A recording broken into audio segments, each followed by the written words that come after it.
नमस्कार, मैं हूं हरिशंकर व्यास। सेंट्रल हॉल में आपका स्वागत है। लाख टके का सवाल है कि ताजा विधानसभा चुनावों से राष्ट्रीय राजनीति की कैसी दशा बनी है। प्रधानमंत्री नरेंद्र मोदी व भाजपा अध्यक्ष अमित शाह की धमक निश्चित ही बहाल है। कांग्रेस की दुर्दशा बढ़ी तो वामपंथी मोर्चा भले केरल में जिंदा हुआ हो, लेकिन पश्चिम बंगाल में उसने आखिरी चुनाव सा लड़ डाला। वाम मोर्चे का वहां कांग्रेस से भी पीछे रहना प्रमाण है कि वहां लेफ्ट अब नहीं पनप सकता। कम्युनिस्ट और वामपंथी राजनीति से पश्चिम बंगाल मुक्त हो गया है। इस बात का अखिल भारतीय राजनीति पर बहुत मनोवैज्ञानिक असर होगा। कांग्रेस और लेफ्ट दोनों के लिए आत्मचिंतन और अस्तित्व की चिंता का वक्त है। कांग्रेस में राहुल गांधी पर फोकस है। उन्होंने ही बंगाल, असम और तमिलनाडु में पार्टी की रणनीति बनवाई, लेफ्ट के साथ अलायंस बनवाया। क्या राहुल गांधी की रणनीति फेल नहीं हुई है? वैसे केरल में आमने सामने के मुकाबले में लेफ्ट जीती है। बावजूद इसके राहुल गांधी और सीताराम येचुरी में केमिस्ट्री बनी है। वह क्या आगे और चलेगी? सवाल यह भी है कि कांग्रेस लेफ्ट से अब क्या ममता बनर्जी और जयललिता की स्थायी तौर पर ठनी नहीं रहेगी? इन चुनावों से साफ लगा कि प्रधानमंत्री नरेंद्र मोदी के खिलाफ जितने नेता और पार्टियां हैं, उनके आगे यह यक्ष प्रश्न आ खड़ा हुआ है कि ये कैसे राजनीति करें। असम में भाजपा की सरकार बनने और पश्चिम बंगाल, केरल व तमिलनाडु में वोट ले सकने की पार्टी की उपलब्धि मामूली नहीं है। बुनियादी सवाल है कि राष्ट्रीय राजनीति में अब भाजपा विरोधी सेकुलर राजनीति का क्या भविष्य है? छत्रपों और क्षेत्रीय पार्टियों का अब अधिक रोल क्या नहीं हो गया है? ममता बनर्जी और जयललिता को ठोस जनादेश छत्रप राजनीति का दबदबा है। छत्रपों का दबदबा क्या आगे की राजनीति का रोड मैप बनवाएगा? आज इस पर चर्चा है, मगर उससे पहले गपशप और खास सुर्खियां है। शुरुआत सियासी गपशप से करते हैं।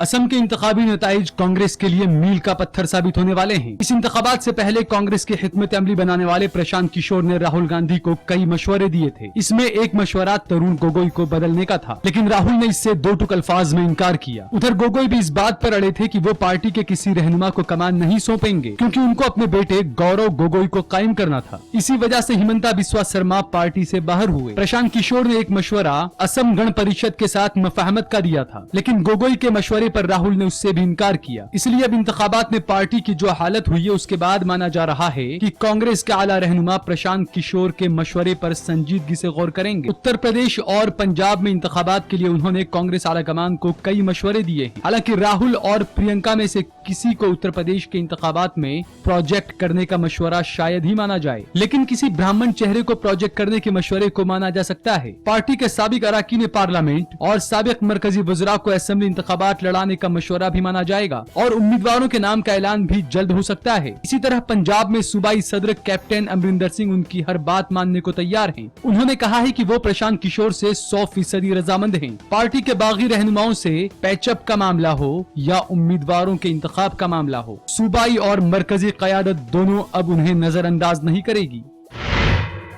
5 सूबों के इंतखाबी नताइज के बाद कांग्रेस वर्किंग कमेटी का इजलास नहीं हुआ। आमतौर पर हर इंतखाबात के नताइज आते ही वर्किंग कमेटी का इजलास होता है, जिसमें नताइज का तज्जिया किया जाता है। इन 5 सूबों की 822 सीटों में से बीजेपी सिर्फ 64 सीटों पर जीती, लेकिन जिस दिन नताइज आए उसी दिन शाम में पार्टी के पार्लियामानी बोर्ड का इजलास हुआ, जिसमें खुद वजीर आजम नरेंद्र मोदी भी शामिल हुए, लेकिन कांग्रेस में इसकी जरूरत नहीं समझी गयी। कांग्रेस के माहिरीन जराये का कहना है कि सोनिया गांधी के करीबी कुछ रहनुमाओं ने इजलास टलवा दिया। पार्टी के सबसे सीनियर और इज्जत बख्श रहनुमा AK एंटनी चाहते थे कि CWC का इजलास हो, लेकिन दीगर कुछ रहनुमाओं ने कहा कि 2 बड़े सूबों से इख्तिदार से बाहर होने को लेकर मीडिया में जैसा हल्ला मचा है, उसके बीच में अगर CWC का इजलास हुआ तो जिम्मेदारी तय करने का सवाल उठेगा। इजलास के बाद मीडिया में भी इसके बारे में सवाल पूछा जाएगा। राहुल गांधी की क़यादत को लेकर भी सवाल उठेंगे, इसलिए किसी बहाने से इसे टालने का फैसला हुआ। कहा गया कि नताइज के अगले ही दिन राजीव गांधी की बरसी का प्रोग्राम था और उसके बाद सोनिया गांधी के रायबरेली जाने का प्रोग्राम पहले से तय था, इसलिए इजलास नहीं हुआ। अब कांग्रेस के रहनुमा भी इंतजार कर रहे हैं कि इजलास कब होगा। कहा जा रहा है कि राहुल को सदर बनाने पर रजामंदी बनाई जा रही है,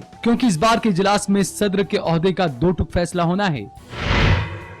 समाजवादी पार्टी में इक्तदार का तनासुब बदल चुका है। नए चेहरों के ऐवान बाला में आने के बाद इसमें मजीद तब्दीली होने के इम्कानात हैं। गुज़िश्ता असेंबली के इंतखाबात के बाद जब अखिलेश यादव को वजीर आला बनाने का फैसला हुआ था तो शिवपाल यादव इस फैसले की हिमायत में नहीं थे, लेकिन तब रामगोपाल यादव ने इसकी पूरी हिमायत की। धीरे धीरे शिवपाल यादव और अखिलेश की केमिस्ट्री बन गई और रामगोपाल यादव तन्हा हो गए। अभी जब ऐवान बाला की सीटों का फैसला होने लगा तो रामगोपाल यादव ने अमर सिंह और बेनी प्रसाद वर्मा दोनों की मुखालफत की, लेकिन उनकी एक नहीं चली। अखिलेश और शिवपाल यादव ने इन दोनों के नाम का फैसला कराया। इसलिए अब कहा जा रहा है कि टकराव का नया मैदान लखनऊ की बजाय दिल्ली में बनने वाला है। रामगोपाल यादव ऐवान बाला में सपा के रहनुमा हैं। अमर सिंह और बेनी प्रसाद वर्मा दोनों को उनके मुताबिक ऐवान में काम करना होगा, लेकिन इसके इम्कानात कम हैं। दोनों अपनी मर्जी के मालिक हैं और मुलायम सिंह के अलावा किसी को कुछ नहीं समझते हैं। तभी कहा जा रहा है कि ऐवान के मानसून इजलास में सपा के ऐवान बाला के अराकीन पार्लियामेंट में ही टकराव बढ़ेगा। एक तरफ रामगोपाल यादव होंगे और उनके साथ जया बच्चन और आजम खान की अहलिया होंगी, तो दूसरी जानिब अमर सिंह और बेनी प्रसाद वर्मा होंगे। मुलायम सिंह को इनके बीच तालमेल बैठाने में भी बड़ी मशक्कत करनी पड़ेगी। अब आज की सुर्खियां हैं, ये लीक से कुछ हटकर है और इनसे देश की दशा दिशा को बूझ सकेंगे।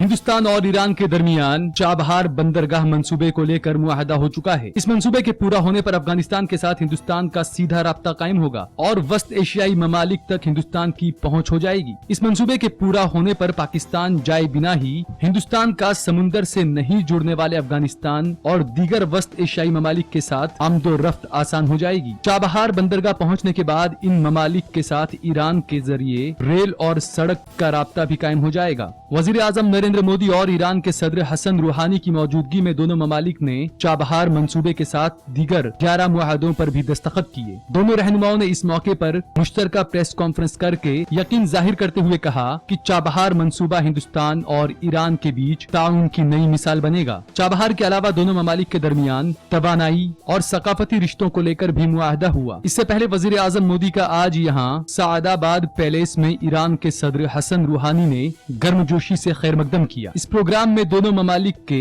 कौमी नगमे की धुनें बजाई गई और दोनों रहनुमाओं को गार्ड ऑफ ऑनर दिया गया।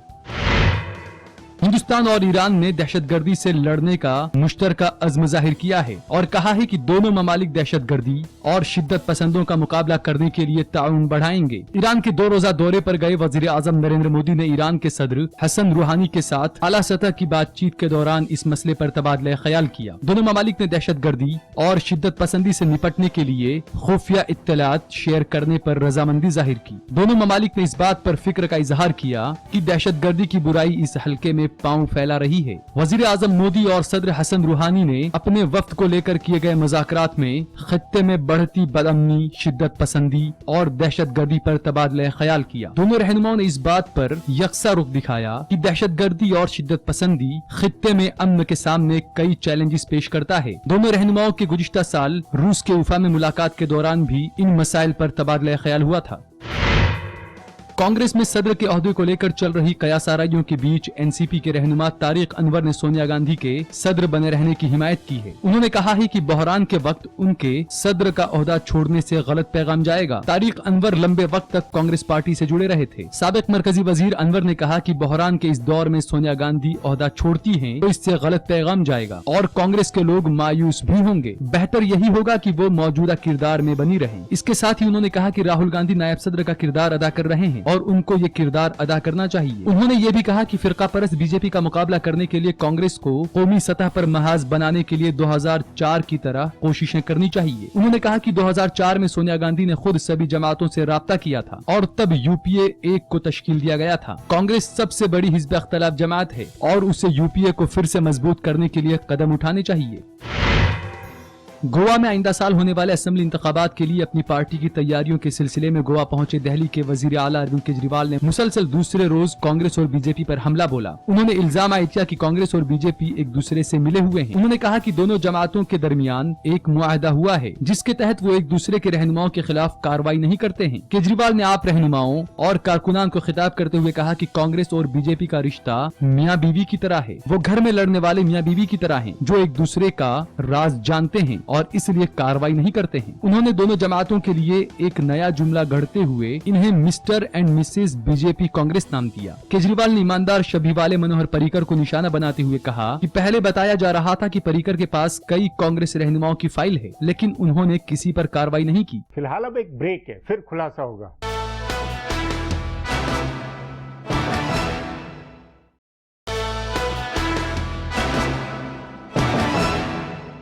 भाजपा अध्यक्ष अमित शाह पार्टी को पूरी ताकत से चुनाव लड़वाते हैं। नरेंद्र मोदी और अमित शाह का चुनाव जीतने और आगे की सियासी रणनीति का पूरा रोड मैप है, लेकिन इनके विरोधियों को समझ नहीं आ रहा है कि ये कैसे मुकाबला करें। राष्ट्रीय राजनीति में अब भाजपा विरोधी और खासकर सेकुलर राजनीति करने वालों के लिए संकट बढ़ गया। इस पर आगे चर्चा करें, उससे पहले देखें मेरा ये खुलासा।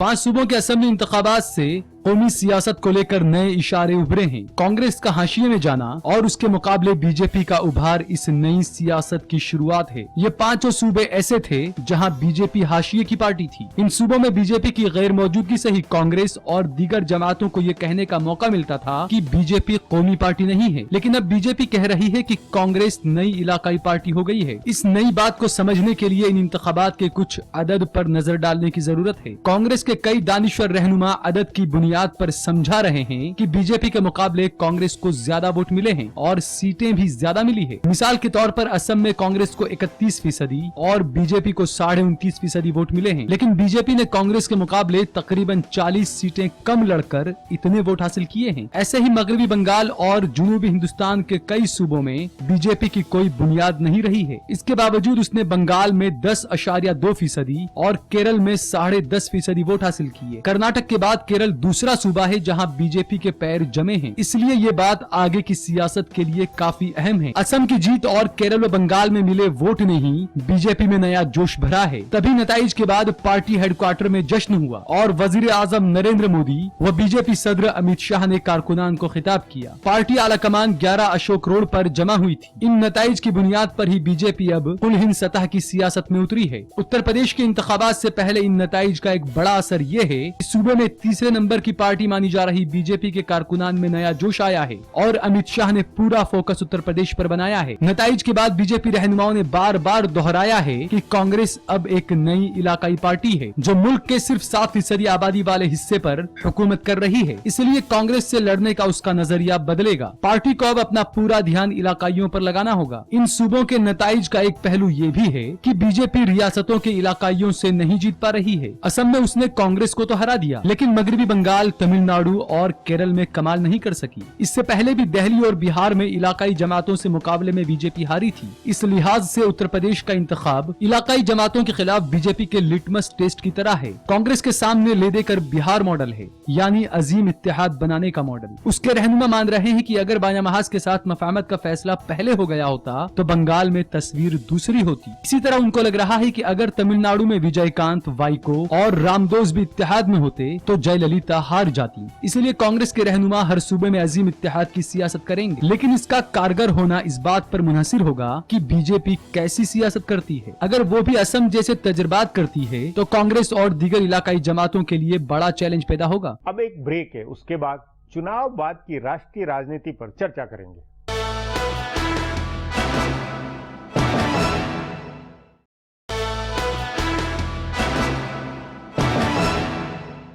भारत की राजनीति से लेफ्ट खत्म होने के कगार पर है। केरल में जीत या त्रिपुरा में सरकार उसके लंबे भविष्य की गारंटी नहीं है। पश्चिम बंगाल में कांग्रेस से भी पीछे रहने की लेफ्ट की हकीकत का अर्थ हमेशा के लिए हाशिए में चला जाना है। इससे भाजपा विरोधी सेकुलर जनवादी राजनीति क्या ढह नहीं जाएगी? भाजपा के विरोधी अब भाजपा से कैसे मुकाबला कर सकेंगे, इस पर चर्चा के लिए आज मेरे साथ वरिष्ठ पत्रकार डॉक्टर वेद प्रताप वैदिक है। वैदिक जी, राष्ट्रीय राजनीति में प्रधानमंत्री नरेंद्र मोदी और भाजपा के खिलाफ सेकुलर जनवादी ताकतें जो मोर्चेबंदी कर रही थी, जो घेरेबंदी कर रही थी, जो आगे 2019 का जो रोड मैप बनाए हुए थी, उसमें जो अभी नतीजे आए विधानसभा के, उससे कुछ फर्क पड़ा हुआ नजर नहीं आता आपको? मैं समझता हूँ कि फर्क बहुत पड़ना चाहिए।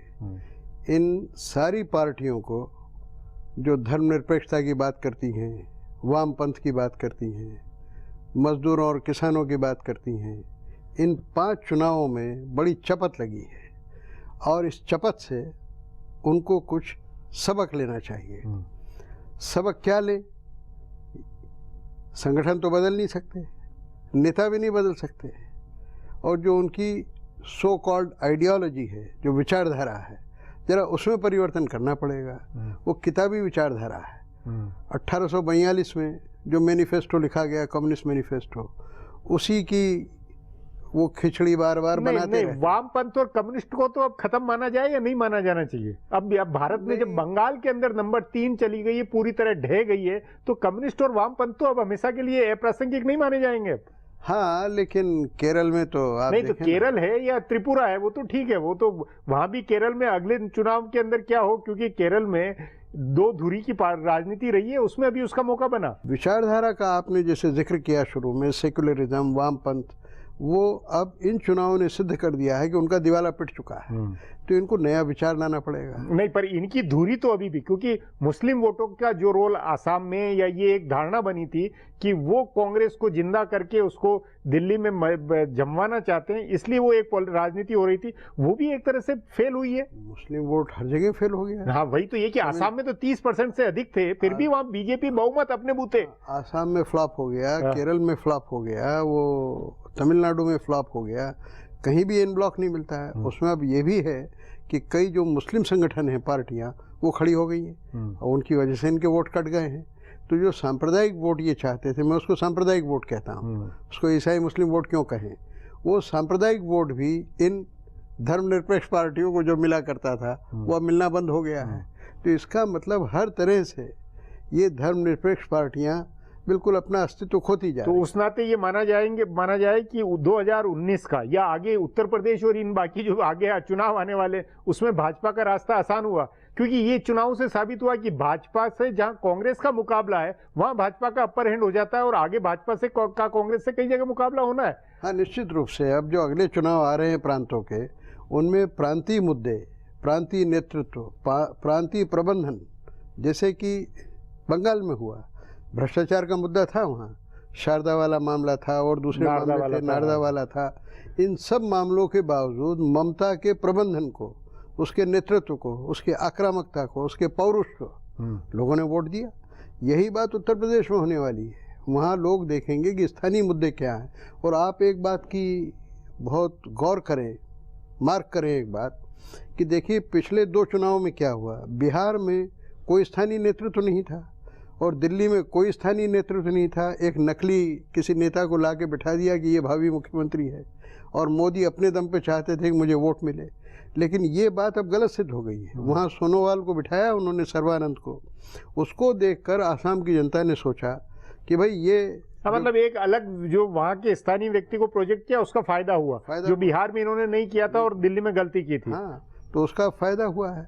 तो इससे एक सबक और मिला है कि भाजपा प्रबल हुई है, और जो एक व्यक्तिवादी पार्टी बनती जा रही थी, एक प्रकार की प्राइवेट लिमिटेड कंपनी, उस स्वरूप पर भी इस 5 राज्यों के चुनाव ने असर डाला है जी। अब अगले चुनाव में इनको स्थानीय नेता, प्रांतीय नेता प्रोजेक्ट करना ही पड़ेगा। नहीं, अब ये चुनाव के बजाय राष्ट्रीय राजनीति के संदर्भ में अब टकराव सत्ता पक्ष और विपक्ष, कांग्रेस या सेकुलर बिरादरी बनाम भाजपा और मोदी और नरेंद्र मोदी, ये टकराव अब किस रूप में आगे हल्का पड़ेगा या और तल्ख बनेगा, क्या होगा? देखिए, जो प्रांतीय राजनीति है उसमें तो ये जो बड़े मुद्दे आप उठा रहे हैं, इनका असर रहेगा, लेकिन कम रहेगा। लेकिन राष्ट्रीय राजनीति में क्या होगा? राष्ट्रीय राजनीति में जो होंगे चुनाव अगली बार, नहीं वो नहीं, अभी जो रोजमर्रा की राजनीति, भले संसद हो या भले सार्वजनिक बहस हो, मुद्दे हो, भ्रष्टाचार का मुद्दा, कांग्रेस बनाम भाजपा या ये जो पक्ष विपक्ष में जो झगड़ा चलता था वो अब भाजपा और ज्यादा आक्रामक होके विपक्ष पे पिल पड़ेगी या क्या होगा? ये तो आप ठीक कह रहे हैं। हाँ। भाजपा तो आक्रामक होगी जब उसका असर बढ़ रहा है, सब दूर स्वीकृति बढ़ रही है, तो ये जब छोटा सा आक्रमण करेंगे तो भाजपा जबरदस्त पलटवार मतलब करेगी। भाजपा अब सचमुच में ज्यादा आत्मविश्वास से कांग्रेस मुक्त राजनीति की तरफ बढ़ेगी, कांग्रेस मुक्त भारत बनाने वाली राजनीति पे। मुझे लगता है कि ये जो नारा है ना बहुत बोगस है। भाजपा खुद ही कांग्रेस बन जाएगी। ये कांग्रेस मुक्त भारत करना बड़ा कठिन काम है। हाँ, जो भी रूलिंग पार्टी यहाँ होगी वो सब कांग्रेस के गुणधर्म स्वीकार कर लेगी, ये आप देख लेना। इसमें एक तत्व मुझे लगता है कि जो बड़ा रोल अदा कर सकता है वो ये कि भाजपा में जो उग्रवादी लोग हैं, अतिवादी लोग हैं, वो अपने बयानों से, अपनी नासमझी से, अपनी नादानी से इनको महत्व दें और मीडिया में ये लोग उछलते रहें। तो ये मीडिया में ही रहेंगे, आम जनता के दिलो दिमाग से अभी छटते जा रहे हैं। जी वैदिक जी, बातचीत को यहीं समाप्त करेंगे। प्रोग्राम में आने के लिए बहुत बहुत धन्यवाद। हमारा प्रोग्राम अब यहीं खत्म होता है। आग्रह है प्रोग्राम पर अपनी राय hsvyas@nayaindia.com पर ईमेल करके बताएं या hsvyas@Twitter और Facebook/नया इंडिया न्यूज़पेपर पर जाहिर करें। अब कल फिर मिलेंगे इसी चैनल पर इसी समय।